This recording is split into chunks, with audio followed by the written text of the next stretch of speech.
Now, Cutty, first show of BackBoard Back Chat. Yeah.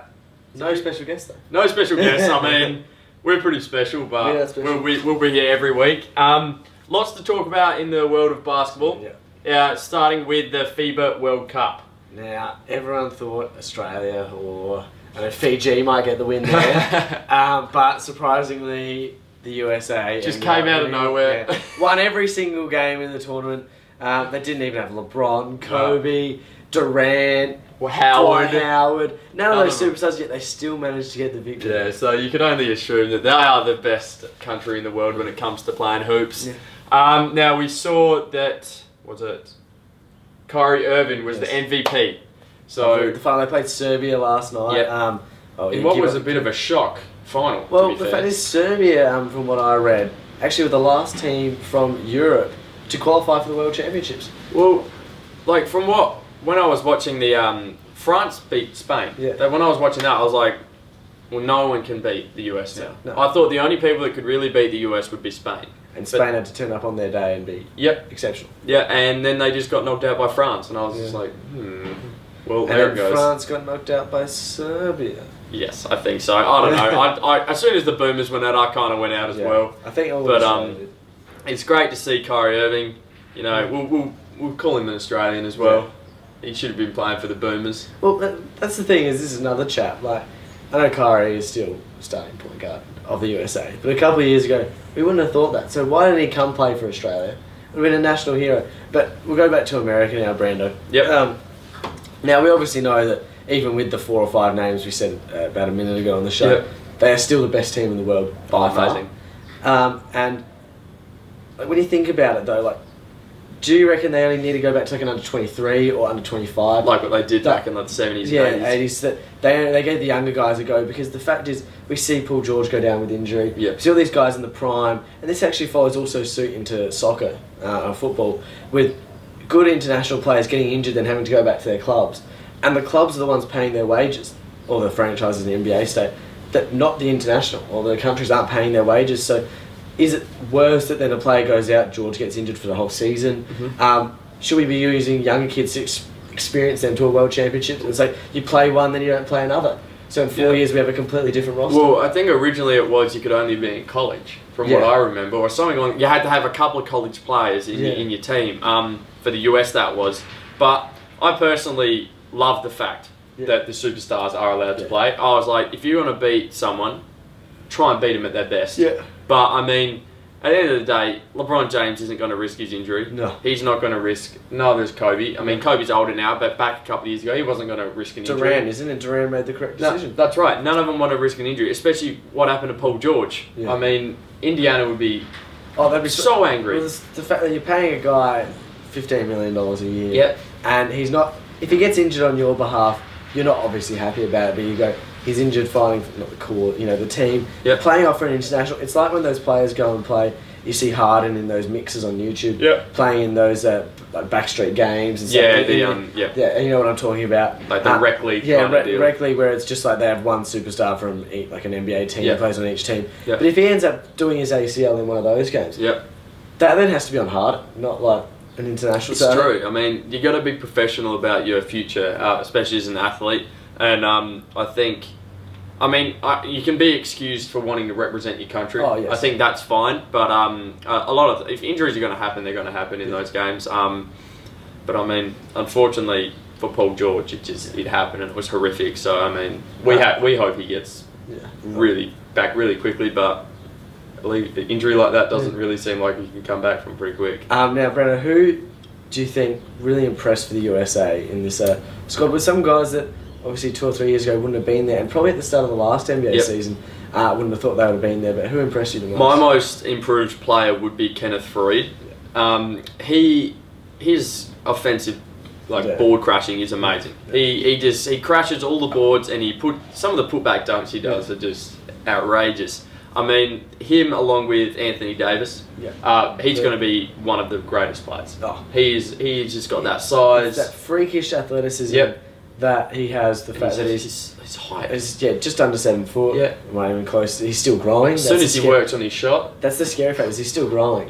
And his wingspan's like 7'5", 7'7", and he can play both the 5 and the 4. Obviously, he's a bit not big enough for the 5 yet. But in an international competition, he can hold that position for the next... He could have 2 more gold medals in Olympics in the next couple of years. For me, the person who probably impressed me most, Kyrie was very good. But I have to say... Curry obviously has been good. Klay Thompson, I think it was just the overall backcourt with a lot of point guards. It's been very... And probably Coach K was probably the most impressive.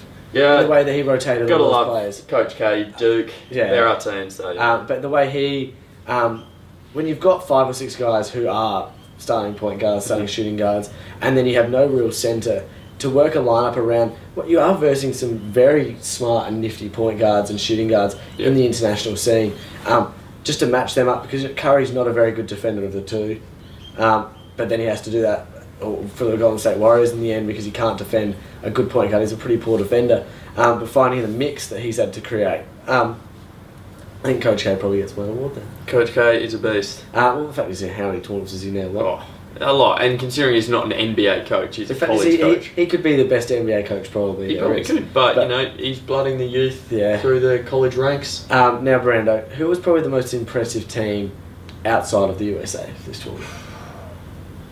I would say, this is where I'd love to say Australia. This is where I'd love to say it, but really... It's a cop-out. That's a cop-out. Because really, they didn't impress, to be fair. They could have done a lot better. We went out in the round of 16. We wanted a medal. And I think when you think... It goes back to talking about the Socceroos, when I still say we could have got to come fourth in the 2006 World Cup if results go our way. But in this round of 16, you look Serbia come second. We on our day can quite easily beat Serbia, and I think we would be favourites going up against them on our day. And I think we'd give France and stuff a run for our money. So in the end, we're just... I think it's more annoying for us Australian basketball fans. Very annoying. Serbia would be another cop-out decision. I think is the most impressive. But I think France for beating Spain and having that... Because for me, again, it was... Winning bronze was always going to be... Like winning silver or gold. It was winning gold for anyone in this tournament. So I think in the end, obviously they didn't get the silver. I think France, after beating Spain, went, silver's locked in for us now. But it's still at the start of the tournament, they would have taken bronze and run with it. So you see on Instagram and all the social media, a lot of those French players going crazy, celebrating like they've won gold, because bronze is gold in this tournament. Now, we'll move off the FIBA World Cup and congratulate the US as we do, but... Now we'll move on. This weekend is the NBL Weekend Blitz or some Brisbane Blitz or something along those lines. The pre-season cup. Adelaide 36ers looking a little bit shaky at the moment, to be fair, in terms of list comparison to other NBL teams. I mean, the Sydney Kings, I think they have got Josh Childress, an NBA gun back in the day. There's a lot of NBA quality coming through the NBL, which is fantastic. Well, it's like last year, was it Ennis who came from Miami, who comes down. Hopefully you see a lot more teams later with late second round draft picks going. It's still a professional competition that's run it's not a half-assed competition, the NBL. But bringing him down, it's good competition. Sorry, pardon me. He won the MVP, didn't he? Or he no, he didn't. He was close to it. But still, they should be dominating this league.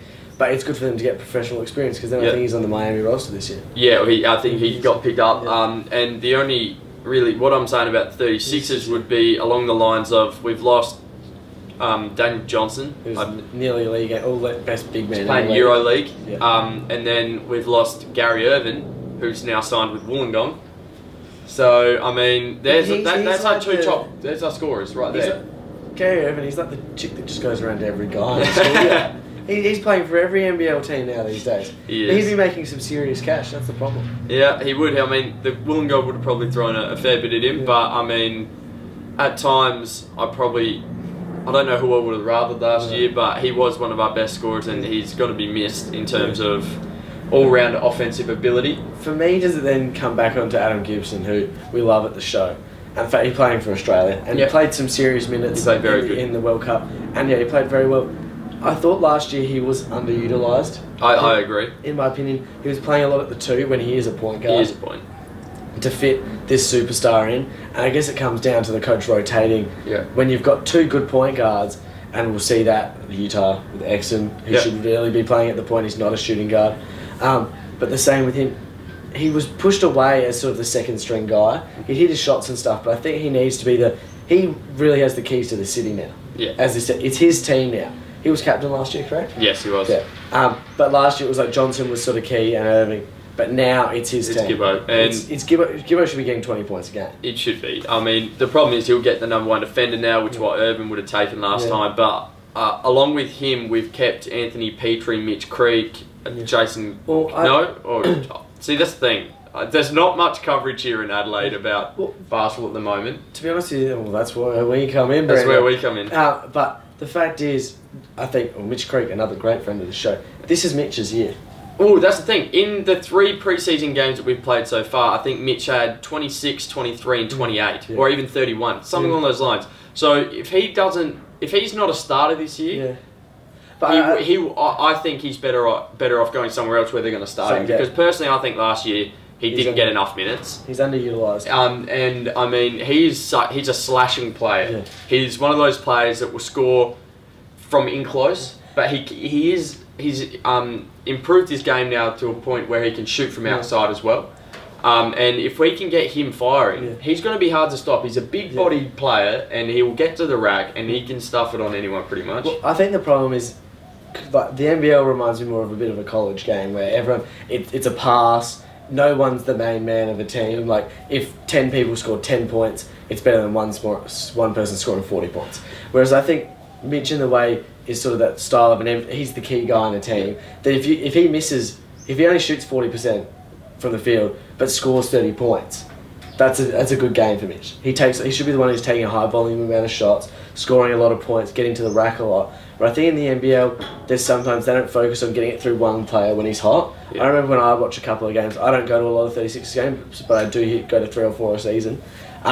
I'd see Mitch hit 2 3-pointers in a row and then he'd come off in the rotation. I know we've got a different coach this year, but that's when he used to have when he was younger. But when someone's hot, keep him going, and he should be starting at small forward. Well, that's where I think we can win it this year, is our coaching staff. I mean, Joe Wright and Kevin Brooks, they're great coaches. I mean, if they're going to do anything good, it'll be this year with this team. I mean, there's no one superstar really. There's no real high quality NBA import. I mean, we picked up Jamal Wilson, who's a fantastic point guard. Who was he played for, Brandon? He played for the Cairns Taipans, and someone else, I believe. But so he's one of those players that every time he played us, he troubled us. Yeah. He's a little bit older now, but he's crafty smart in the way he goes about it. He's smart. He's got a good basketball brain, and I think that'll go really well with some of our players, like Mitch Creek in particular. So he's obviously had how many years roughly of NBL experience? Oh, he's been in the league for a good 4 years, I believe, or might even be longer. Finally, that's good. We get an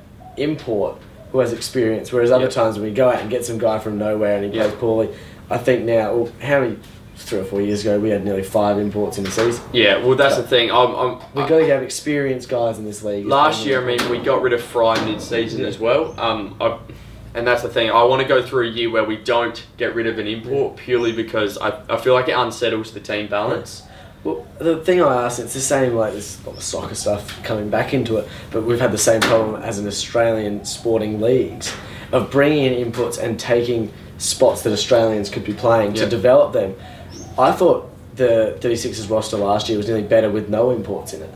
Well, but when you get an import in, you feel like you have to play them. You have to start them at whatever position they are. And the money they'll be getting. The money they're getting compared to other, and that doesn't settle the dressing room in any sport. If it's table tennis and it doubles and your position's lost, because you're playing a big name import. Same with chess. Well, I mean, this week we also saw, or last week, sorry, it would be now, Tom Daly got the last roster position, and that's very, very good for Tom.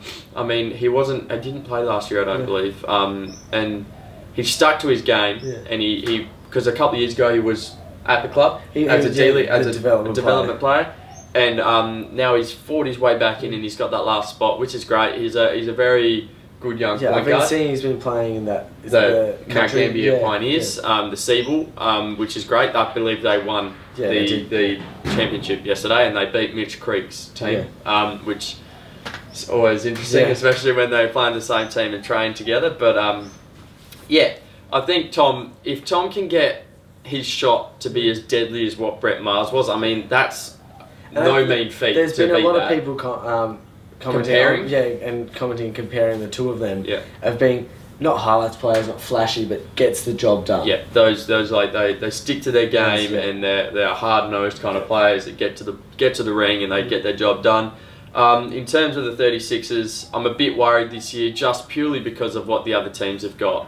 I mean, there's a few NBA quality players there now, Yeah. and in other teams there's some fresh college players as well, which Coming across. no one knows what they're going to be like, purely because college is a very different league to any other in the world. But if it's going to suit anything, it'll suit the NBL. And it's along those lines. I hope we can make the top 4. Yeah. But that's always the aim, though. It's still only 8 teams, correct? Yeah. And I mean, if we make the top 4, that'll be a very good year for us. The problem is Perth, all these other teams, Sydney, Melbourne United, they have so much money, so much disposable income that they can New pay Zealand for players. just put in all their cash there nearly. Yeah. They're the one basketball team in the whole country, so everyone's behind them. Exactly, and I mean, the 36ers, at the end of the day, it's also up to a lot of Adelaide people to get to the games. Well, crowds Get out were big there. last year. The problem we have in all sports in Adelaide is, and this goes back to Port also, when you're winning, always the stadium is packed. Oh yeah, When absolutely. we lose, it's not big, and it's up to everyone to sponsor the club, to sponsor individual players. Yep. And If you got some money, get behind. Get your name out there. Yeah, get your name behind it, and get behind South Australians, because all in all, we support always the same team. We want a South Australian team to go well, and we probably, it's the same with other clubs. We don't always have the biggest amount of money, but we always show a lot of fight. But we need cash to get all of these teams and players to support them through the way. Well, that's the thing. If we'd won last year, you think it would be a different story now in terms of... But we haven't even, like Brandon said earlier, we haven't had anything in the newspapers, really. The fact is we did finish second, so on last year, with the season coming up, how long does it start now? A couple of weeks? It's October. So it's very, it's under very, a month. very Under a short. month. And there has been nothing really in South Australian media, and I would probably say nearly in all of Australian media saying the NBL season is about to start. It's still a premier competition when the AFL is finished. Rugby league has finished, rugby union's finished. So basically, only up there for people to watch is the A League and the cricket. Yeah, that's when it starts in December. And the soccer and the basketball. Sorry. So we should be getting behind it, and the media and online forums, everything. We should be talking about these sports because it's great for Australia. Without paying $7,000 to get your way or whatever it is to America. Yeah. Go to Australia. You know, it's the best that we can watch here in Australia at the moment. It's what you can do. It is. It's good quality basketball. I mean, it's better than what you're going to go to a gym normally and see. Yeah. I mean, I think a lot of people compare it to the NBA, and you never do that. No. The NBA is the greatest basketball league in the world. I think the fact is a lot of people as NBA fans are quite narrow-minded in the way that you follow the big 6 teams or the big 8 teams. And I tell you right now, as being to and seeing other grounds and stadiums, the atmosphere that an NBL game gets is better than 20 other teams in the NBA. Because the fact is, a lot of those NBA teams we don't see on the TV broadcast, that the stadiums are empty. Yeah. That those, the lower level teams. lower level teams, the Bobcats, all those, the big games. Pistons. And you only see half the time on TV when they play the Lakers. Yeah. When they play the big teams, and then all the fans rush there because they want to see Kobe, LeBron. Yeah. But when it's a Timberwolves versus a Utah Jazz game, there's no one there. So I mean, I read a really interesting article actually from the Bleacher Report, which is a great online forum to get. But there was a person that I met called David Nurse who came to Australia. He does lots of basketball clinics, and he was saying that basketball really needs some financial boosts in Australia, purely because he said going to Adelaide Arena is like going to a high school gym in America. And at the end of the day, that's ridiculous. It's quite true though, yeah. And I mean, that in itself says something about how much money we have for these sports in Australia, and we need to really get behind it. And I think the whole problem is we have in Adelaide we've got United, 36ers, Crows, Port, Strikers, Redbacks, T-Birds. Yeah. So that's 6 or 7 teams that are the premier in each of their sports. Yeah. Whereas in America, when we go to different cities, they have one sport that's the big one. Yeah. You either follow footy, basketball, or baseball, basically, in the smaller market cities, where all that money is pushed into that sport. Yeah. Whereas in Adelaide here, we've got sponsors trying to go around 7 sports. If we had one sport, one major sport, if everyone followed, I know, the Adelaide Crows Power, a mixed team, the Adelaide Thunderbirds. I don't know. I don't know. I was just trying to mix all of them together. United Thunderbirds. You would have all this, and they'd be a rich, thriving it would. thing. Right. So, yeah, that's another thing. But we need more money in all this sport. Absolutely, but I mean, it's going to be interesting to see how we go this weekend. I mean, I know Gibbo's back, BJ Anthony's back. I just heard on the radio they're all back for this week of training ahead of this pre-season cup. So another soccer thing, but Gibson's obviously been away. It's been about 2 months of training camp with the Boomers. Do you think he needs a rest? I don't think he'll play many minutes, to be fair. I mean, he's been one of the guys... I know all of the guys play some winter leagues, like Siebel kind of deals, ABL, all this kind of stuff. I know that, but Gibbo would probably be the only one that deserves a rest in a sense, purely because of the fact that, you've just played a World Cup. And the travel. The travel... We saw some of the travel, and I know if you actually... get back, it obviously would be old videos about 3 weeks old, but actually interesting videos that the Boomers YouTube channel put out on just the travel aspect of things, and it's quite interesting the flights they had to get from Sydney to, they got to Ukraine or something, and the amount of flights they had to take, trains, buses, for professional athletes, it's a lot. It was a lot, and the fact is they're obviously some are 210 centimetres tall, fitting into near economy seatings, and you've got two guys like up on their seats and up on their seats, and they got like it's actually quite an interesting watch. So might put the link in the description. Yeah, we might do. And lastly, we'll talk about the NBA just quickly. I mean, off season, plenty happening in the off season. Probably too much to talk about. And you guys would probably know most of what's been going on. Absolutely. I mean, we saw Sean Marion sign with the Cleveland Cavaliers. Well, this is just straight onto Cleveland again, or not again, but talking about them. This roster can go both ways. I think now nearly. They've got so many older guys with experience. Is there nearly times, and this is the weekly question we'll say now, is there times when you have too much experience in a team? And is there going to be too many heads with opinions on how they can win this? Because it's obvious why they're all coming together. They want to win one more ring this year and maybe next year if they don't win this year. But is there times when there can be too much experience and too many voices in a locker room when you look, all these guys have won titles or have been close, have been in the league for 10, 15 years, these added pieces around what LeBron has put together. Obviously there's Dellavedova and stuff, but is there sometimes too many voices in a dressing room with an inexperienced coach also? Well, that's where the coach will come in at the end of the day. He'll make his name based on this season and the next season. I mean, if you can gel this team together to be a team that plays for the team and not themselves, and I think LeBron's probably one of the people that realises that after playing at Miami for 4 years. He knows it. He knows that you win as a team, not as an individual. And I think a lot of I know Mike Miller would probably be the same, played at Miami with LeBron. It'll be some of the other players. I know Kevin Love, probably isn't used to having someone share the spotlight with him. Well, Rubio was a good player.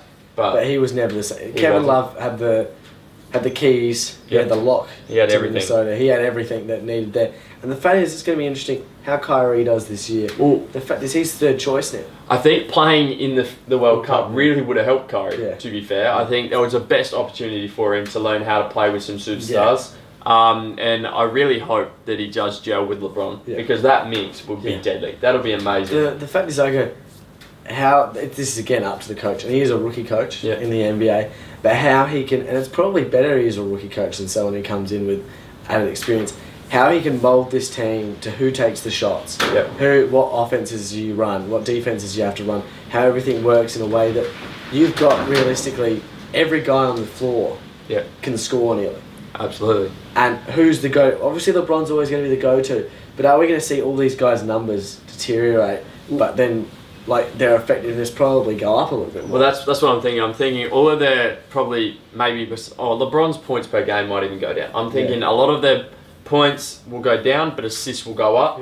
Hopefully it'll work in that way for them where individually their stats drop, but as a team they rise. And that'll be what dictates their future and their season. If they are going to win the championship, that's what's going to have to happen. I mean, LeBron will always have those games where he takes over, but I hope we see a game where someone this year, doesn't have to be LeBron, someone scores above 60 points again. They're always fun to watch. I think the fact is also with Cleveland is now if LeBron's not hot, Love's not hot, you've got Kyrie.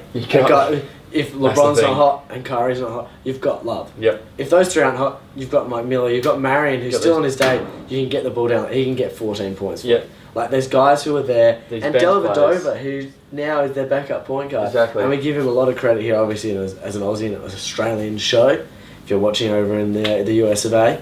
But he's worked so hard on his game, and he's now Absolutely. part of... If he can get another ring, Australian basketball is really on the up. Yeah, it is, and it's fantastic to see. I mean, you have Paddy Mills last year getting a ring. I mean, I can't remember the last time an Australian won the ring. Probably Luke Longley. Yeah, but that's a guess there.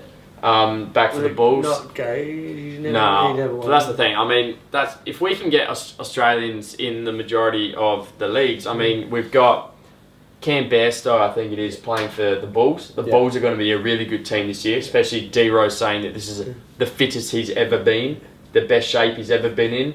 What I've said, touch wood, because D-Rose is a great player. But I mean, if we can get some Aussies into some of the absolute best teams in the NBA, it is going to be fantastic for basketball. Was it that Joe Ingles, was he going to Utah? Was that the rumour? I heard that it was going to be the 76ers. 76ers, sorry, 76ers. But we haven't seen anything Brown from that. over there. But then you also got the Exum and Brock Motum at the Utah Jazz. Yep. So it's a couple of other players. And yet you never know who's going to pop up. That's the thing, we've got a lot of young good players coming through the AIS and they're playing international. Brockhoff, we saw Brockhoff really blossom in the World Cup. He's 23. He's actually a lot older. He's obviously played a bit of college ball too, and then he went over into the Eastern European country. The guys, basically with BackBoard Back Chat, how this is going to work over the next couple of weeks is we're going to be adding in different segments each week. So we get the old buy and sell, especially when the NBA season starts. Yep. It's obviously about a month away, isn't it, Brandon? Yeah, it is. Give or take. So when that starts, we'll be having those more segments that are tailored around to NBA, NBL, and then maybe a bit of challenges here or there. A few challenges here or there, we'll see how we go. And then also we'll have a NBA 2K15 review from both of us. Yes. Will come out, that's coming Very out soon. excited about that one. Love my 2K. The stuff that we've heard that's coming through now in the association at least. My player's always good fun on that one. Yep. I just hope that they change it a bit now that you don't have to play all 82 games in a season. I don't know how. And now, if you're a 2K fan, and if any of you have completed to become a Hall of Famer, I give you damn credit. Because there is no way, and I'm pointing here at you in the camera, because the fact is, there's no way that you can play like 1,000 games. What do you do with your life? I'm not saying what do you do with your life, but if you end up playing 1,000 games of basketball, it's literally like playing a full season. I think I'm on my second season. Yeah, I finished on 2K14. I played a full year of it, and I just finished 1 year, and I've won the championship too. I play 12-minute quarters though. I'm stupid. Yeah, and he plays. I play 8-minute quarters, and it took me still a whole year to get through. Yeah. Like, I don't know how you can do it's that. dedication if you have. It's like FIFA. I'll get through like 4 seasons of that in like 3 days, and I'll still play most of the games. Yeah. But if you can do that, But I know 2K will be excellent to come out. So guys, please, if you want to sponsor us. Yeah. I'm wearing this jersey like all the time. But there's options for you guys to get involved with the show also, and we'll be having a website. So head to thebounceaccounts.com. Yep. To see opinions, latest videos from all our other shows that we've also got. Yep. If you head to us on YouTube, that's where you can view shows. That's also, right. Facebook, that's where you can interact with the 3 of us and other special guests. Twitter, that's where you can see me and Brando tweet stuff. tweeting all the time. Instagram, you can see photos with filters. And some without filters. Hashtag no filter. Hashtag no filter. Some with borders, some without. But that, like, who wouldn't want to look at those? But there's lots of ways to get involved with the show, guys. Yep. So hopefully you enjoyed this episode. Please give it a like. Yep. I have to say that I hate it when all the end of the YouTubers, I'm saying it right now, but they always go, can we hit 1,500 likes on this video? Obviously, there's no. If we made that, we can't hit 5 at the moment. Yeah, if you could get us to 5 likes, that you can count on one hand. 5 likes. We will be stoked. Thanks, guys. We'll see you next week. And also, don't forget to check out TBTC FC if you're a soccer fan, out on Thursdays at around 10 o'clock South Australian time. That's right. We'll see you then.